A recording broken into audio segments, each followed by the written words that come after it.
ତ ତା ସାମ୍ନାରେ ମହାବଳ ବାଘ ହାଜର ହୋଇଗଲା। ଘରମଣିକୁ କହିଲା, ମୁଁ ତତେ ଖାଇବି। ଘରମଣି ବହୁତ ଡରିଗଲା, ହେଲେ ବୁଦ୍ଧି ଖଟାଇ ଏକ ଉପାୟ ପାଞ୍ଚିଲା।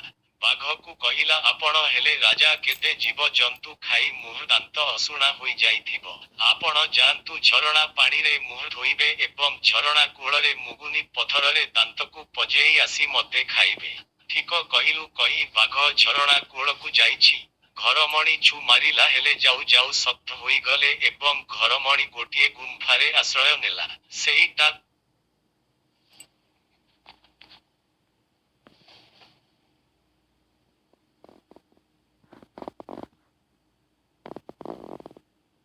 ସେଇଟା ଥିଲା ସିଂହର ଘର।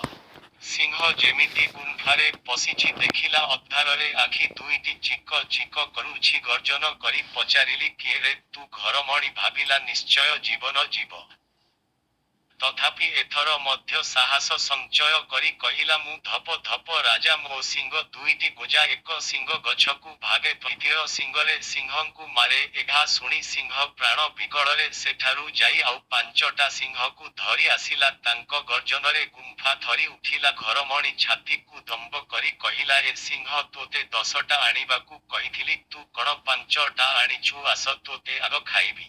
ଏହା ଶୁଣି ସିଂହ ମାନେ ଭାବିଲେ, ଏହି ସିଂହ ଆମକୁ ଏଠାକୁ ମାରିବା ପାଇଁ ଆଣିଛି। ଯିଏ ଯେଉଁଆଡେ ପାରିଲେ ପ୍ରାଣ ବିକଳରେ ଧାଇଁଲେ। ସକାଳ ହେବାରୁ ଘରମଣି ଘରକୁ ଫେରି ଏହା ଶୁଣି ସିଂହ ମାନେ ଭାବିଲେ, ଏହି ସିଂହ ଆମକୁ ଏଠାକୁ ମାରିବା ପାଇଁ ଆଣିଛି। ଯିଏ ଯେଉଁଆଡେ ପାରିଲେ ପ୍ରାଣ ବିକଳରେ ଧାଇଁଲେ। ସକାଳ ହେବାରୁ ଘରମଣି ଘରକୁ ଫେରି ଏହା ଶୁଣି ସିଂହ ମାନେ ଭାବିଲେ